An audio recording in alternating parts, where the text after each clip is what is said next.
कितना लगा रहे हैं?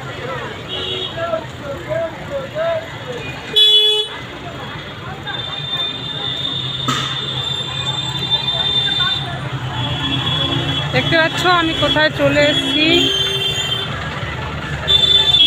রয়্যাল, এটা হচ্ছে রয়্যাল ইন্ডিয়ান। দেখো আমি চলে এসেছি বড় বাজার, আর বড় বাজারে যে রয়্যাল রেস্টুরেন্টে দেখতেই পাচ্ছ রয়্যাল, এখানে অনেকবার এসে খাওয়া দাওয়া করেছি, কিন্তু এখন যেটা আমি দরকারে এসেছি সেটা তোমাদের সাথে শেয়ার করব। নাকোদা মসজিদ সামনেই দেখতে পাচ্ছ, এখানে সব রকমের দোকান, পাঞ্জাবি শেরওয়ানি এখানে খুব সস্তা হয়, আর সব রকমই দোকানপাট রয়েছে, সমস্ত শেরওয়ানি থেকে পাঞ্জাবি থেকে এইসব জায়গায়। এই এলাকাটা পাঞ্জাবি এলাকা, দোকানগুলো সব